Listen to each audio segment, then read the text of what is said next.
10, 9, 8, 7, 6, 5, 4, 3, 2, 1.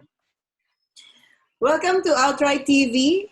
This is a video and podcast series bringing LGBTIQ people and allies' lives as we face and overcome this pandemic. I am Ging Cristobal. I'm from the Philippines and I'm the project coordinator for Asia and the Pacific. And with me right now is Lini Zurlia from Jakarta, Indonesia. Lini, welcome to OutRight TV. So, first question. Everyone knows you, Lini, but how would you describe yourself in one sentence?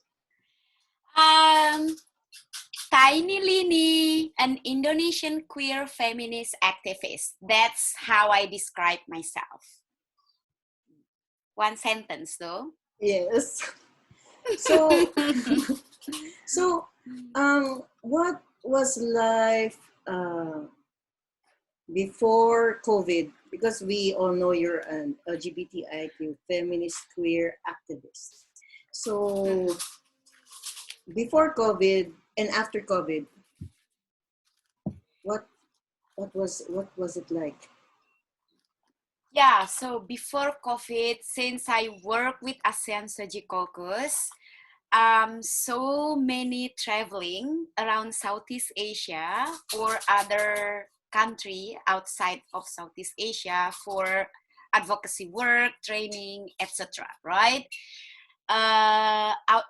Aside from that traveling work with ASEAN Study Caucus, I'm also part of the grassroots movement here in Jakarta. So I joined a lot, not a lot, but some of very essential civil society movement, which is we consolidate our movement, we organize protests. So that's a way before COVID, right?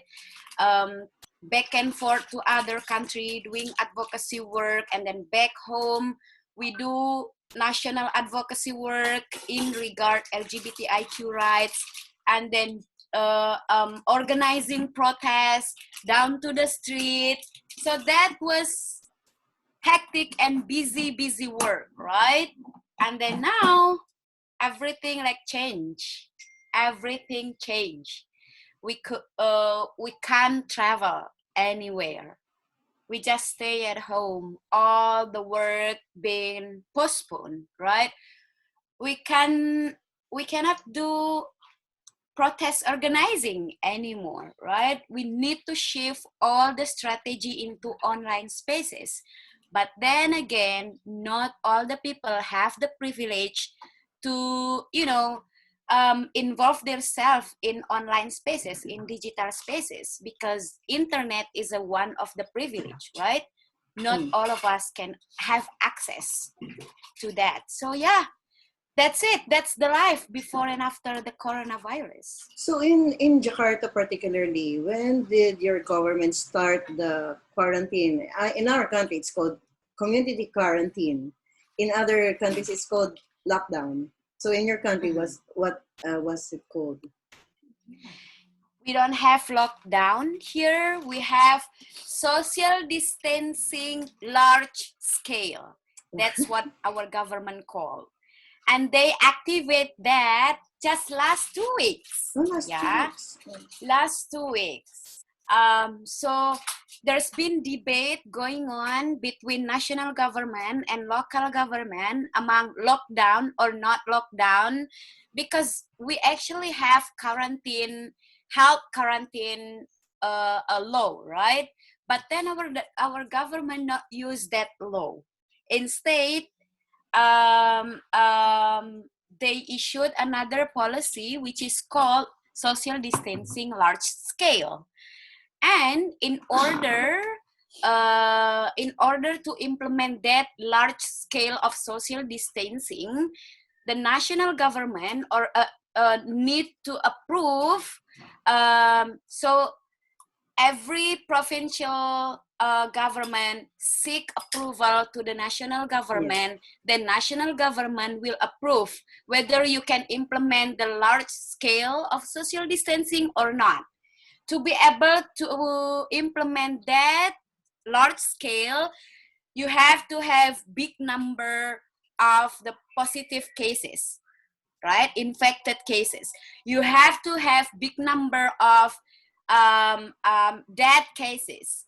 So it's like, okay, we have to wait until all the people got infected and died, then you can have that, then you can have, implemented policy. So that's the situation in Indonesia. We don't have massive testing yet until now. Our cases only 5,800, no, 5,300 something, yeah, infected cases with huge number of deaths, which is almost 500, yeah. But then still our minister said, that's a small number compared to our citizens. Our population more than 200 million. So that's a small number. So that's how fucked up our government is. But how would you know there's no mass testing? I know, right? So there are some research saying that our number is actually 10 times the actual number. So if we have 5,000, now we probably have more than 50,000. But you said a while ago that you are not allowed to leave the house. So that is part of the social distancing. Part of the social distancing. But in fact, if we go out, people are still around. Are the malls open? Yeah. Well, especially for people who live from the daily wages, right? They cannot live if they don't go out and work. So our government said that they have allocate some amount of money already to support those people who live in daily wages, but still, that's not enough. Like they only give 300,000 rupiah, which is less than $30 for a month. That's crazy. That's crazy and doesn't make any sense. So in short situation here, we just, queuing to die. Oh my God. And who queue to die fastly? The poor people, right? Because they are in the battle. They live in their daily wages. They cannot practice work from home, because if they work from home, they can eat, right? They don't have something to to buy basic food. So yeah. But Lini, how has your community, our LGBTIQ community, been impacted by this pandemic? You said that this is not allowed to leave. So yeah, how are the LGBTIQ also, people in Indonesia? So this is also a problem that we face, yeah.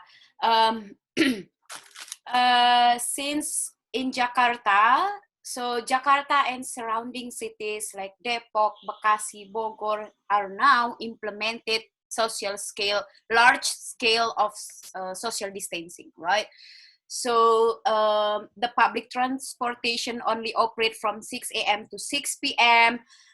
People are not allowed to go out in big numbers, right? No more than 5 people are allowed together in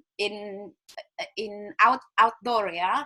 So even though many people are still outside, but it's also impacted our community, particularly those who work in salon for our transgender friend, for example, and then particularly who work as a sex work, because all the clients now are afraid, yeah,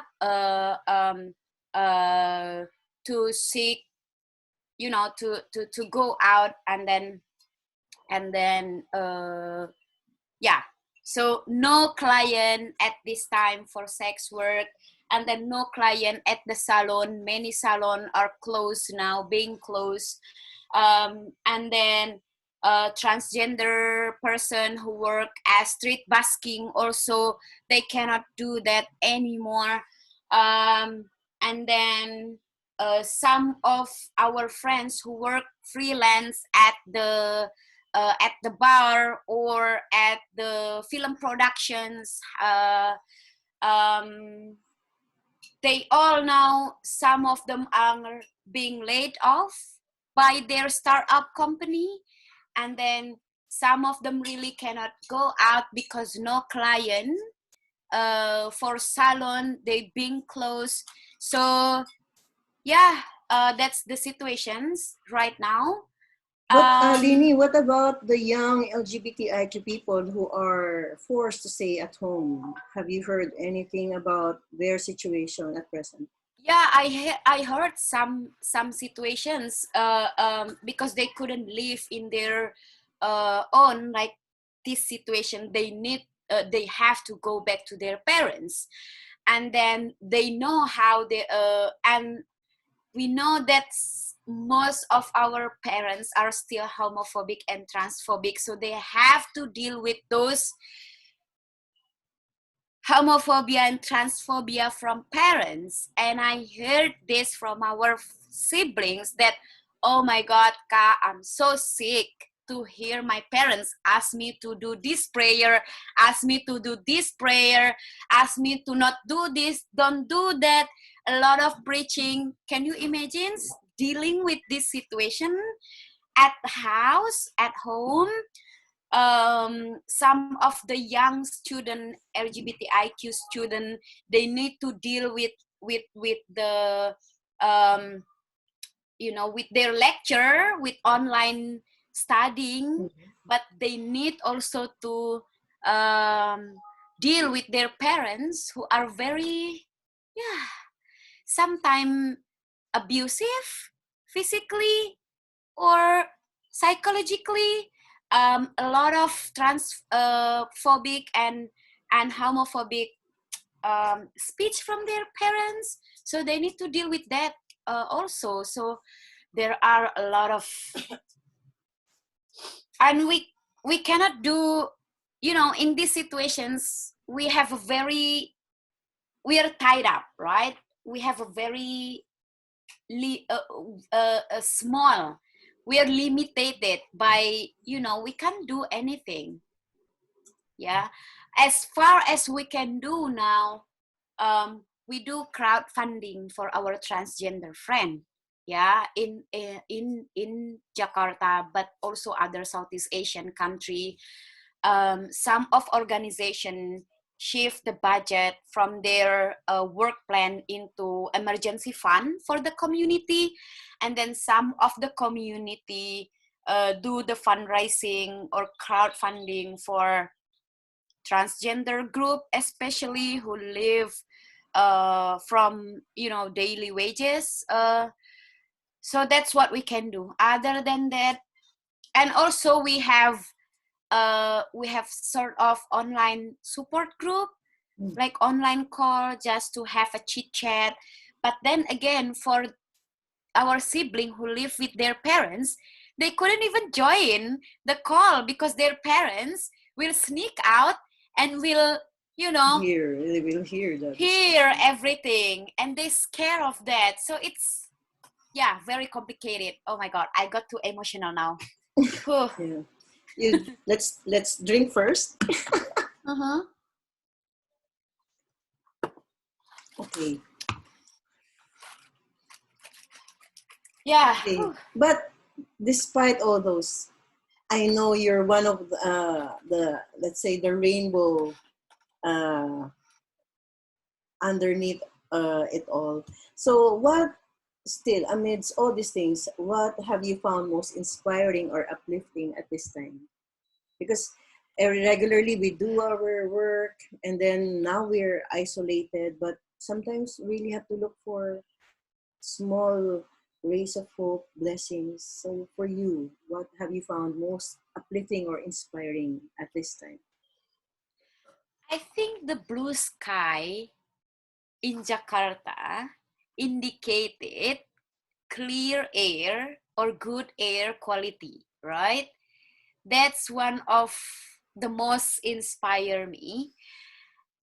Meaning the earth sort of, punch us that, hey, if you violate the earth, then you cannot see even blue sky.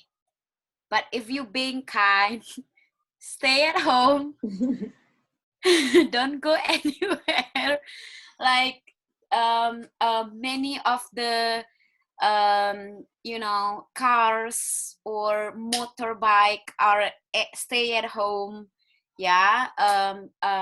The streets are quiet, empty. Then the sky quiet blue. So that's, and then we can see stars. Yeah, Yeah, seeing stars in Jakarta is like, it's so wow, unique, no? Same so thing. unique. Like when I look at the Yeah. horizon, I can see the shape of a mountain very, very far. I'm like, oh my God, there's a Yes. mountain all along. Ha. See? And at night, the stars, yes. See? And that's indicated that we have good quality, good air quality, right? So that's what also make me think so much. Oh yeah. I think this is the time for the earth to shut down, like reboot. Yeah, Reboot. time to reboot. Yeah, so And all of us so also, we have to reboot yeah, the and way we all use of us Earth. also. We have to reboot, and yeah, that's what I can find the most inspiring. And Hmm. if you notice in social media, like most of my friends, they started a cookout challenge, baking challenge, so many crazy things Song they challenge. haven't done before because they're Yeah, isolated. Because you're with yeah. your partner, so there are lots of creative ways to engage with friends, to with your loved ones. So for you, Mhm. do you have a favorite activity for staying connected while being isolated? So what do you do when you connect with loved ones and friends? What crazy things do you do? um, Online party. Oh, So we get ready of our drinks, our cigarette in our own home, right?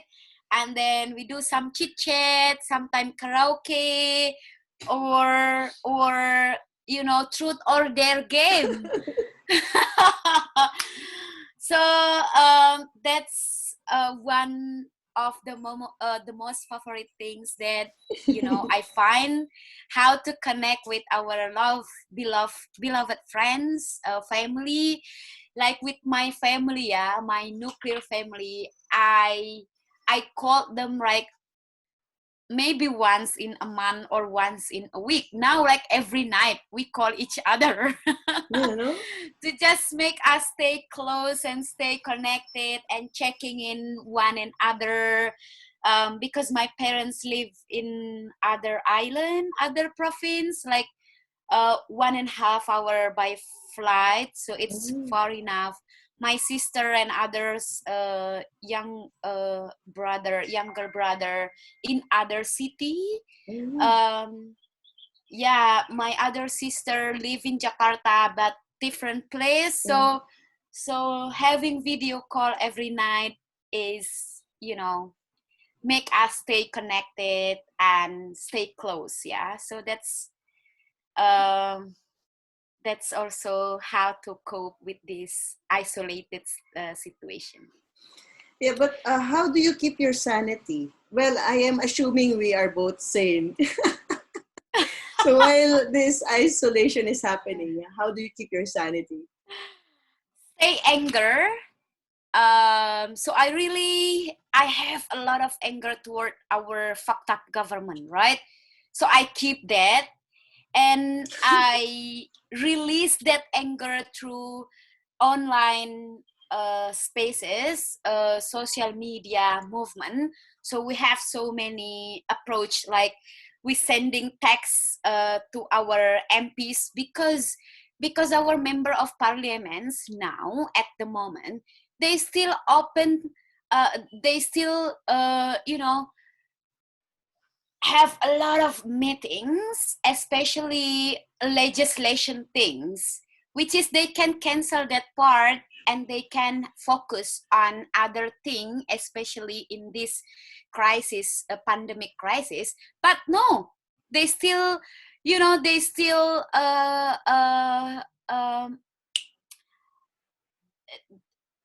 there are a lot of bills.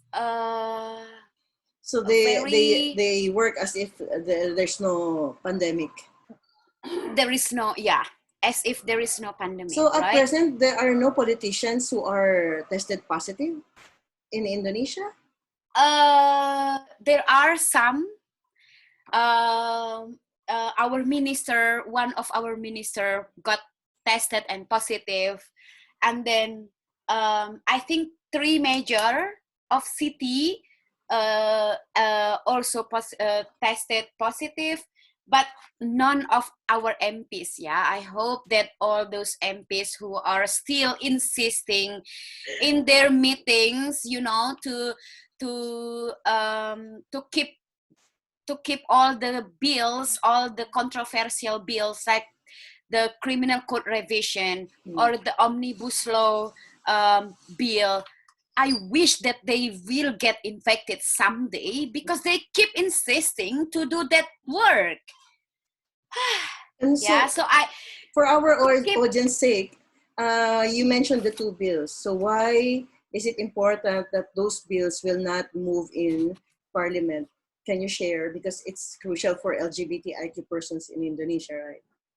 yeah, so the revision of the criminal code will be also include an adultery, same-sex adultery, which is that will be in fact impact our life as people like us. Yeah. uh, but not only that, there are a lot of problematic article on the revision of the criminal code, on abortion article, on corruption, anti-corruption article, so on indigenous people article. So there are a lot of problematics article on the revision of the criminal code. Therefore, we need to push the House of Representatives to hold this. Yeah. And then the omnibus law, it's also will impact poorest people, because this omnibus, they will include the ketenaga kerjaan apa yang sayang, hoi, ketenaga kerjaan apa? Hah? So it will include the investment, the environmental issues, indigenous people issues, labor issues. So this law, this bill will give so much benefit to the rich people, but then will give so many bad impact to poorest people. So that's why it's very controversial bill. Yeah. So yeah. So Lini, we like for us activists, we know that this pandemic will end soon. Let's be positive of that. The power of the spoken word. Yeah, yeah. This will end Yeah. soon. So what do you look forward to most after all of this is over? What do you miss most during the pre-COVID days? I'm sure me and my friends, we will go down to the street, we do another protest and then sue our government because our government being so slow, irresponsible, yeah, in this in handling this virus spreads. So first thing to do is organizing the Protest. protest and sue the government, and then travel. Yes. Number Oh my two, God. travel. So that's what, and we actually prepare for that. So yeah, that's what I'm gonna do. When it's all over, let's sue government and down to the street we do protest And travel. and travel after. Me, I want to Yes. drive, going to the beach, and Oh. just escape from everything, Yeah. and then Yeah. protest again. So, last question: do you have any message of hope and inspiration you want to share to our viewers, especially our LGBTIQA plus brothers and sisters during this challenging time? Mm-hmm. Just keep saying we all in this together. We shall survive. So please find as much as activity that can hold you up. Let's, we have to hold this up. We have to survive. So we will be able to continue our fight when this is all over. Keep saying. We need everyone to be healthy because after this, we continue the fight Yeah. for equality, right? Mm-hmm. Yeah. Yeah. I miss Stay you. sane, stay healthy. Oh, Mama, I miss you. Thank you, Lini, and thank you for taking the time to speak with me today for OutRight TV. OutRight TV, everyone, is a video and podcast series which brings to life the stories of LGBTIQ people, especially during these challenging times we are all facing, and hopefully we survive it together. So this is Ginker Sabal from OutRight, and I just spoke with Lini Zurlia Lini from Indonesia, Zurlia. and we are in this together, all of us. And Yes, we all of us. my colleagues and I will be back soon with more stories. So thank you, Lini. Thank you, everyone. Stay Thanks, safe. Mama. Bye. Bye-bye. Stay sane, stay healthy.